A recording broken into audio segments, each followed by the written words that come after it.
Forget security cameras or the lifeless gaze of a distant government. The watcher that endangers you is far closer. The people sitting beside you. The smiling coworkers. The strangers passing on the street. They are wordless strategists, armed with your own innocence. And the most frightening part is, they don't have to hate you to do it. They only have to see you as easy to read, easy to predict, easy to touch. Have you ever stepped out of your house and suddenly felt like someone was weighing you on an invisible scale? No one says it out loud, yet you still feel it clearly. As if the air around you just changed temperature. This surveillance isn't meant to protect you. It's meant to locate you. Human nature, cold and ruthless, is programmed to constantly scan the social environment, not to look for the warmth of friendship, but to pinpoint precisely what threat is lurking and what opportunity can be exploited. And that's why even small talk, a polite smile, a seemingly harmless question, can be a test. They don't just listen to what you say, they watch how you say it. They watch how long you stay silent. They watch whether you rush to explain. They watch whether you try to please. You think it's politeness, but many people read it as a signal. The moment you step beyond your doorway, you don't enter a social space. You enter an arena.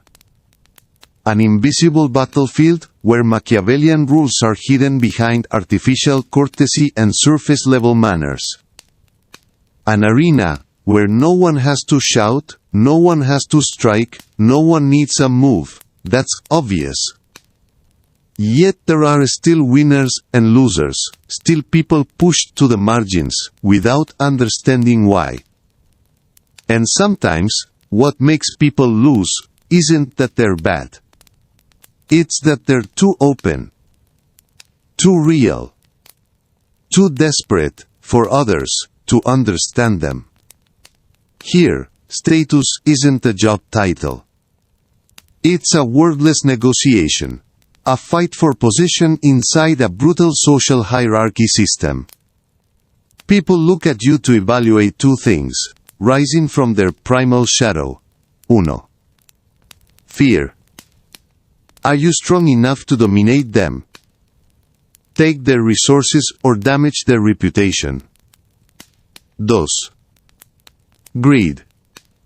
Can they extract something from your innocence, your wealth, or your unprotected vulnerability? Sounds cold, doesn't it? But ask yourself one simple question. In first meetings, have you ever automatically felt that someone was trustworthy or not?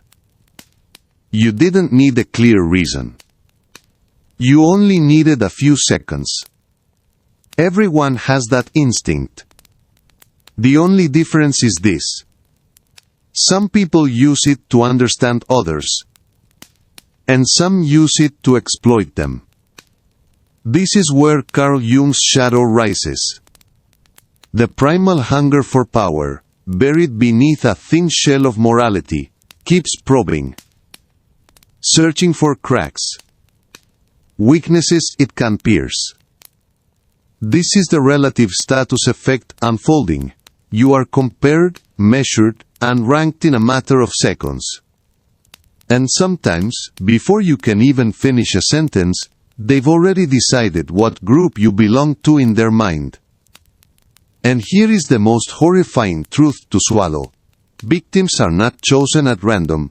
They are identified.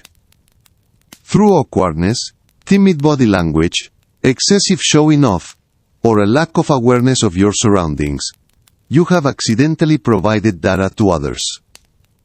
That data might be nothing more than a nervous laugh, an explanation longer than necessary, eyes darting around, as if asking permission to exist.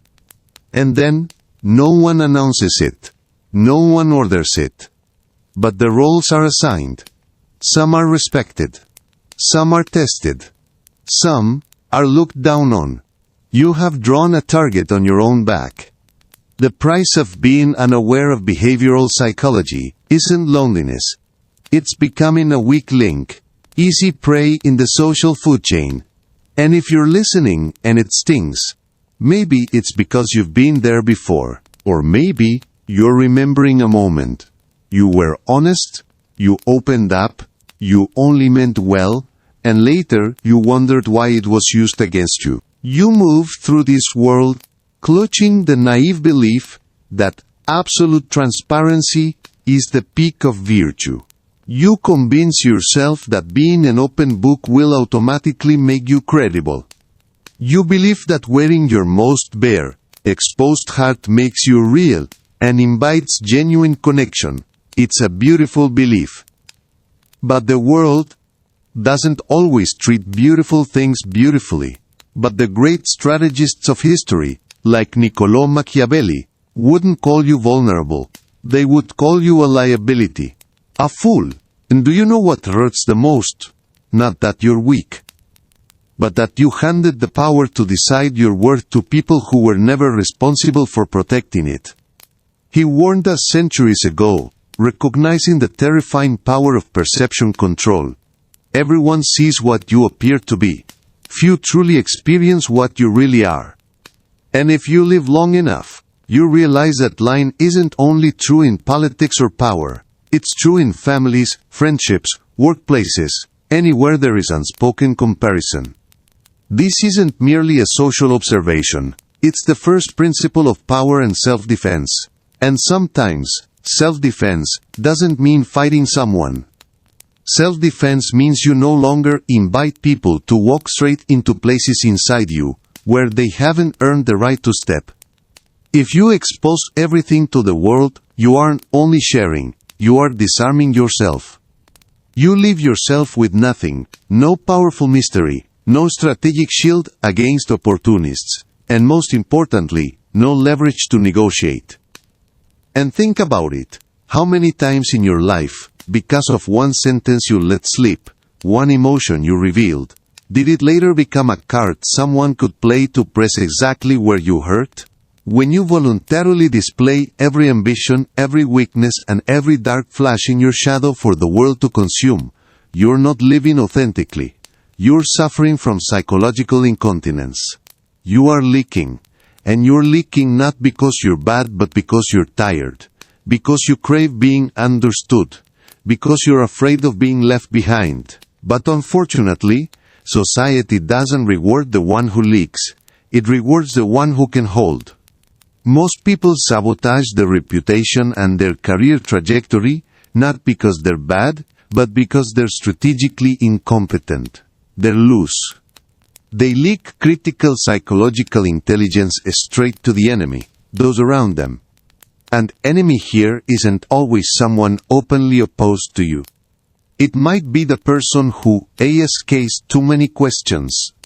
The one who always seems caring. The one who says, "I'm just worried about you." But the real question is, are they worried about you, or are they collecting? The hidden engine behind this leaking is a deep fear. The fear of having to carry the complexity and chaos inside yourself.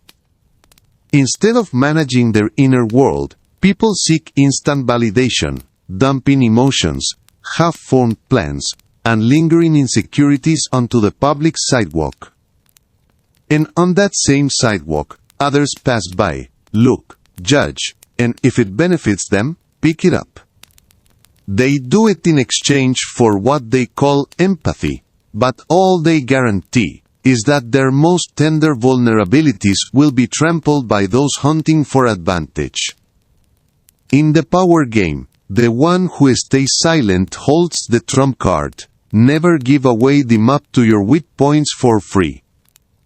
And if you're hearing this, ask yourself, in your life, who has held that map? Not to protect you, but to take shortcuts into your weakness. We are not here to soothe. We are here to cut away. But cutting away isn't about becoming cold. It's about becoming clear. At any age, especially after you've lived through years, you understand. Some things cannot be healed with comfort. They can only be healed with discipline. Today, we stop the energy drain. We cauterize the wounds you yourself have carved into your public armor. And if the word cauterize sounds intense, understand it like this. Instead of letting the wound keep seeping, you learn to seal it. Sealing it doesn't mean you have no emotions. It means you value yourself. Why do you feel like your power is being taken from you? Because you're handing it away with your greatest generosity. You hand it over through every unnecessary explanation, through every apology you didn't need, through every confession to someone who didn't deserve it. By the end of this lesson, you will understand why silence is the loudest sound in the room, and how to move through this chaotic world like a ghost, untouchable, undecipherable, and carrying undeniable power. But remember, ghost here doesn't mean disappearing from people's lives. It means disappearing from manipulation. You still live, still love, still help build community, but you no longer live under other people's control. But first, you have to admit a brutal truth. Your desperate need to be seen is what is causing you to vanish into nothingness. This is the paradox of visibility. Validation seeking is a parasitic hunger. It drains your inner value and turns you into someone dependent on other people's eyes. And do you know what's sad?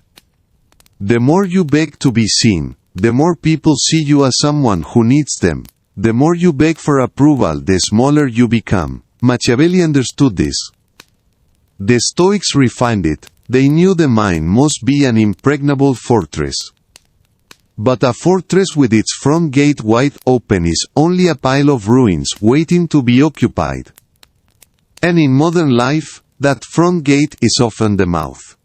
The habit of telling everything. The rush to prove you're innocent, good, trustworthy. We're going to dissect 9 specific behaviors that corrode and strip your power in public. Some of them you still think are virtues, like humility or excessive friendliness. They are not. They are strategic signals of submission. And the moment you change those signals, the world around you changes how it treats you. Mastering these principles is not about becoming a sociopathic personality. It's about achieving psychological sovereignty, ruthlessly removing every exploitable weakness. What does psychological sovereignty mean? It means you're still kind, but no longer usable. You still listen, but you no longer allow intrusion. Look at the fundamental contrast of power, the difference between a king and a court jester.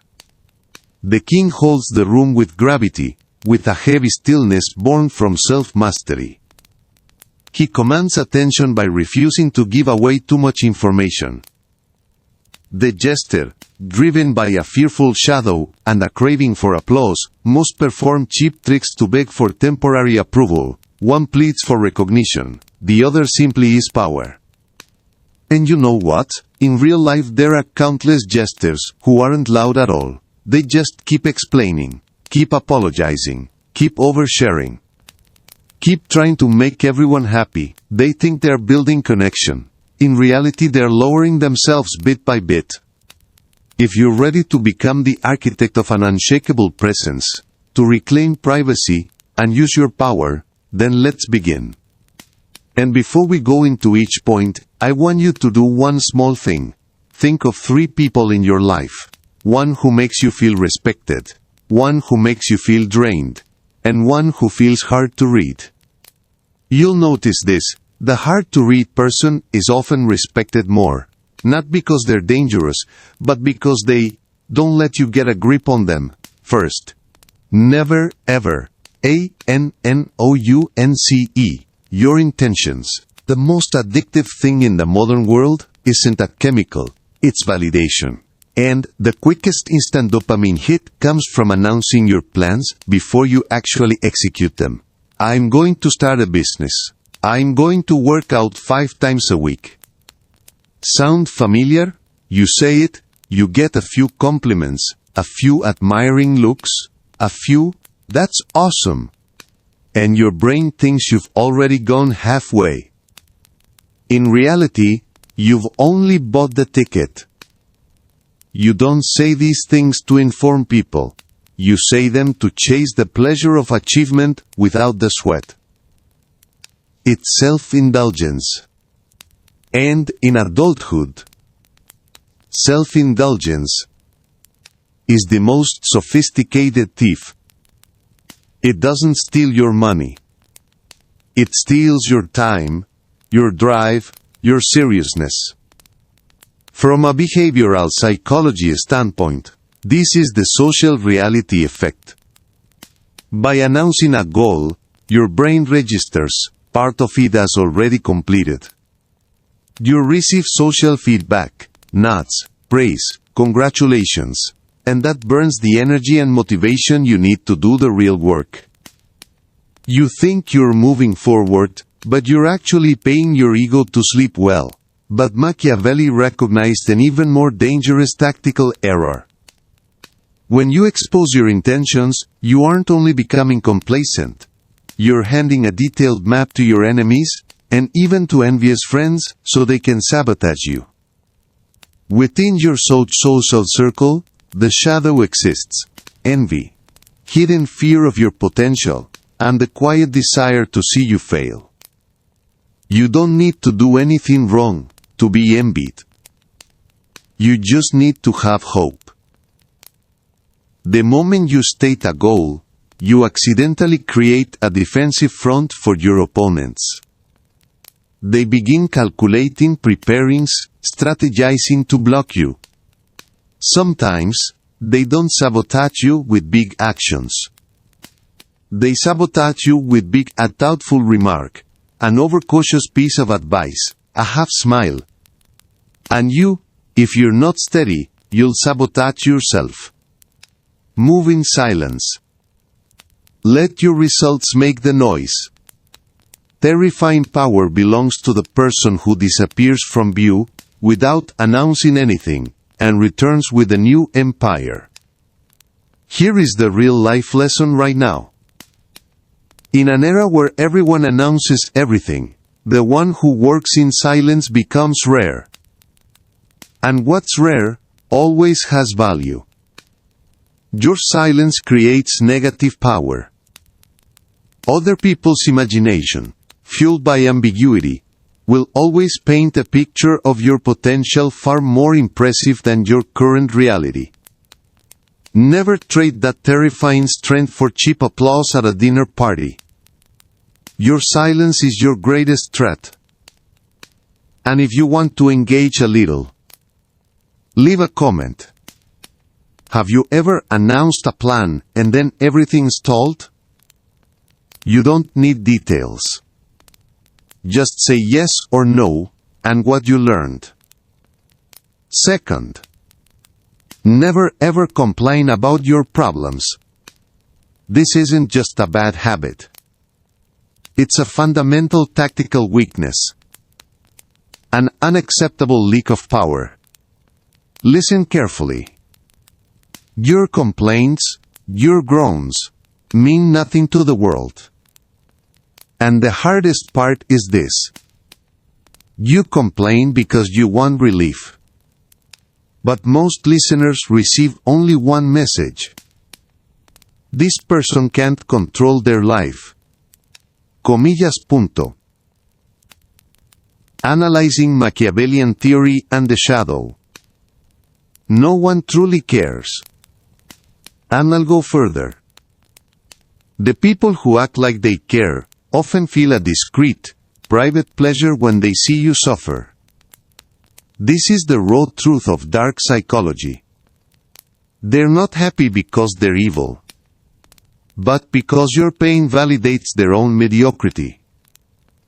Your failure raises their relative status. That is Schadenfreude, the secret joy at another person's misfortune. When you complain, you give them a free antidote to their insecurities. You think you're venting, but you're actually feeding them. When you publicly expose your problems, you do two things. 1. Signal of victimhood. You publicly admit defeat, that you're a victim of circumstances, a leaf carried by the wind. Leaders never complain. They have only two options: change the situation, or endure it with strength. 2. The energy vampire. You turn yourself into an energy vampire. You load your negativity onto others. They will mark you as low status and avoid you. Cultivate sprezzatura. The art of making difficult things look effortless. Even if your life is burning down to ash, your public face must be cold, calm, and perfectly controlled. That communicates power. This is serious, but I'm bigger than it. And here is the real-life lesson. You can find a safe place to speak, one person you truly trust, or a private space to write. But don't turn public life into a therapy room. Not because you don't deserve to be heard, but because not everyone who listens comes with good intent. 3. Never, ever lose your composure. Anger is a crude emotion. Aggression is a sharpened tool. When you lose emotional control in public, you publicly declare that you are easy to manipulate. You are experiencing an adrenaline hijack, and it destroys your credibility. People may forget what you said, but they will remember how you lost control. Comillas. Machiavelli advised that a prince should be feared but never despised. And nothing produces contempt faster than poor emotional regulation. The moment you explode, you aren't just making noise, you're giving information, you're revealing your entire trigger map.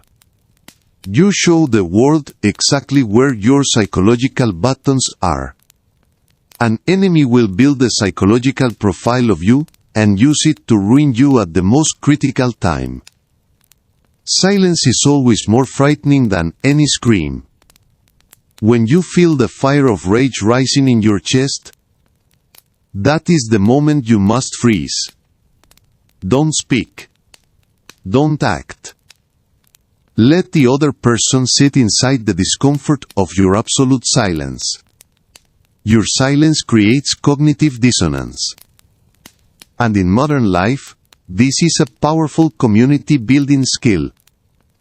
The person who stays calm doesn't only protect themselves, they make the space around them safer. They don't make people afraid, they make people less chaotic. 4.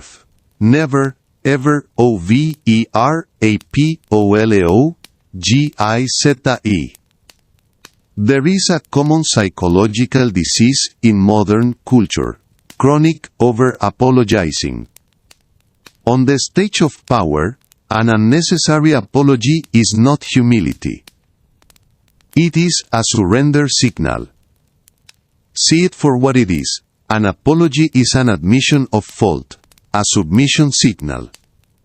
And if you apologize constantly, you are branding yourself with one label: I'm always wrong.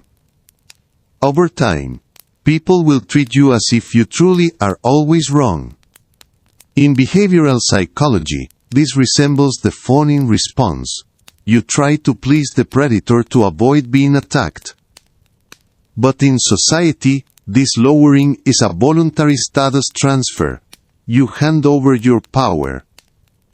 Learn the art of power reframing. When you're late, don't say, "Sorry I'm late." Instead, look them in the eyes and say, "Thank you for waiting." The second sentence is a statement of reality and an acknowledgement of the other person's patience. It protects your position. And the real-life lesson is this: apologies should be social currency used at the right moment. Use them too often, and they lose value. Once they lose value, people lose respect. Over-apologizing makes you look weak, indecisive, and insecure. It's an invitation to predation. Save your apologies for the moments when they truly matter. An apology is extremely valuable social currency. Fifth, never, ever reveal your financial situation. Money is the most sensitive nerve in the social body. If you reveal scarcity, the Machiavellian world won't treat you with compassion. It will treat you with hidden contempt. You will be labeled a loser, because your failure validates their fragile superiority. This is the contagion effect. On the other hand, if you flaunt wealth, you invite an emotion even deadlier than contempt: envy. Don't confuse it. Envy wants to destroy what you have. When you show off, you trigger relative deprivation theory. Your wealth becomes material proof of what they don't have, and they will look for a way to strip you of it. True wealth should whisper, not shout. Your goal is financial ambiguity. Turn your finances into a psychological black box. Uncertainty is a priceless power control tool. It protects you from parasites and predators. And in real life, it also protects human warmth in the right way. When money isn't the topic, relationships have a chance to be built on respect, not benefit. 6. Never ever speak ill of others. Gossip is not harmless entertainment, it is the trading currency of the weak. The deepest engine behind talking down a third person is downward social comparison. You try to raise your status by lowering someone else. But in exchange, you lose something greater, safety in your reputation. When you gossip, you destroy your most valuable strategic asset, your credibility. Immediately, you attach to yourself the very traits you're assigning to your target: cruelty, disloyalty. This is spontaneous trait transference. The negative qualities you attach to others will stick to you. Your mission is to become an information black hole. Let others tell you everything. Not listen. Collect data. And then say absolutely nothing. This strategic silence makes you frighteningly powerful. People will know you hold their secrets, but they won't know whether you've shared them.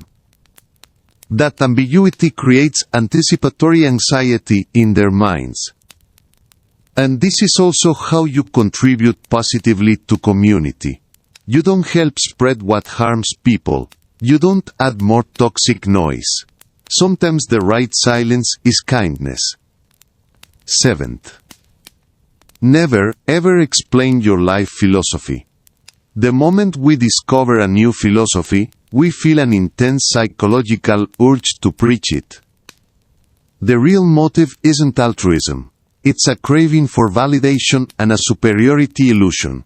You're using beautiful concepts to cover the fragility of a new identity. And the more fragile that identity is, the more you talk to make it look solid. Comillas punto.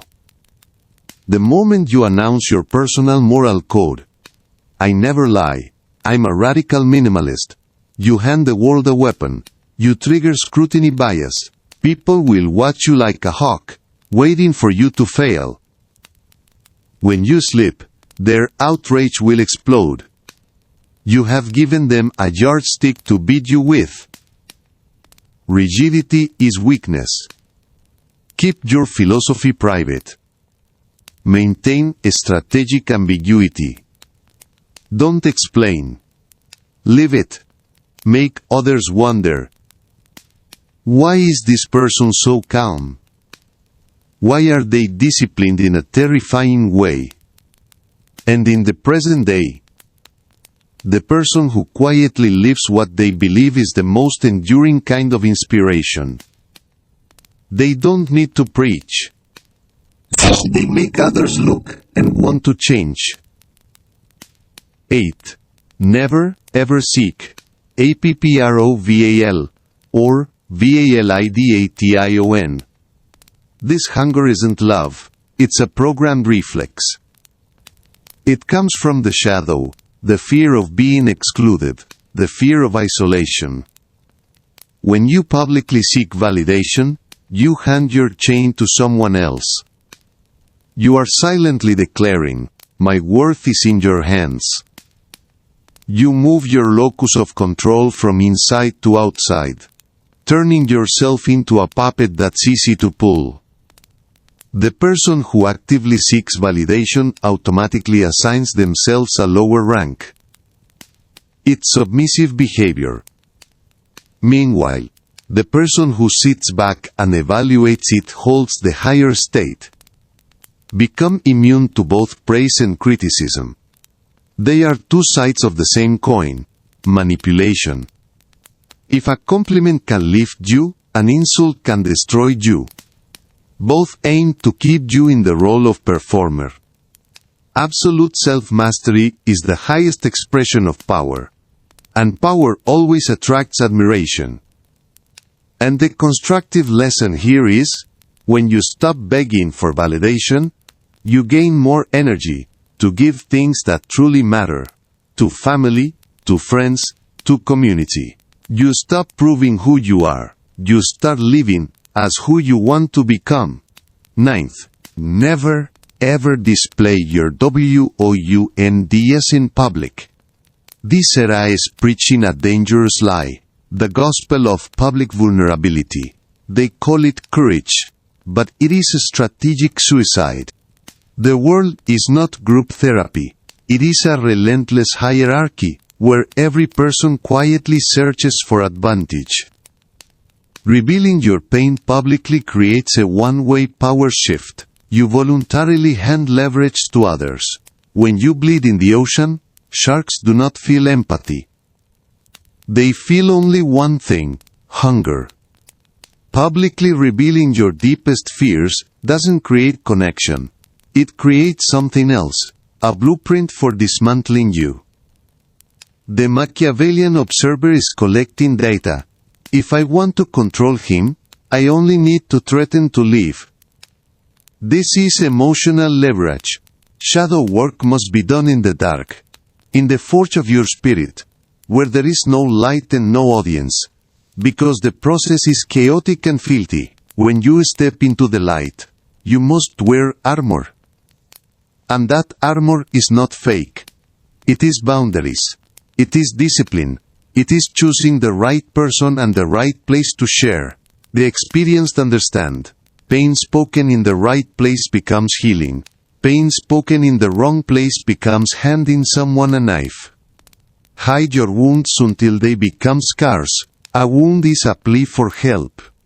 A plague es el plight dicletitro cumbantas a scar, is a declaration of a victory already completed. When you surgically remove noisy behaviors, endless performances, a psychological vacuum immediately forms around you. This is not ordinary silence.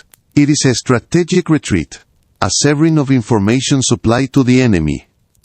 That vacuum will feel uncomfortable at first, because you're used to filling it with words, but then you'll see that emptiness is where you begin to hear yourself. At first, people will press you, provoke you, try to trigger you. They're reacting to the loss of a familiar variable. They want to drag back the old you, the reactive one, the insecure one, because your instability confirmed their control and their sense of superiority. Hold your ground. Don't rush to explain that you've changed. Don't rush to prove you're still good. They will see it on their own. Inside that deep silence, you create gravity. You become an entity defined by opacity, a black hole of power. You become slippery, impenetrable, nearly untouchable. And when you are no longer easy to touch, you begin to choose who deserves to come close. You stop performing, and the real work begins: observing. You see the invisible strings tied to other people, their desperate needs, their thinly covered insecurities, their calculated lies, and their hunger for approval being fed by their own noise. And here is something very practical for today. If you observe long enough, you react less. Reacting less means fewer mistakes. Fewer mistakes means a less messy life. The world is a loud, chaotic court of snakes, where everyone is screaming, "Look at me! Validate my existence! Pity my struggle!" Your ultimate power is to become the one who stands in silence. The observer, the one who keeps the cards close. But remember, keeping your cards close isn't to harm anyone. It's so you won't be controlled, and only then can you help others with kindness that lasts.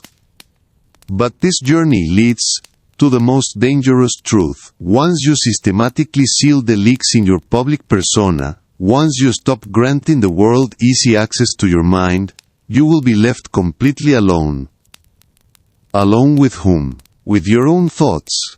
And this is the part many people, especially those who have lived long, suffered loss, endured quietly, will know that.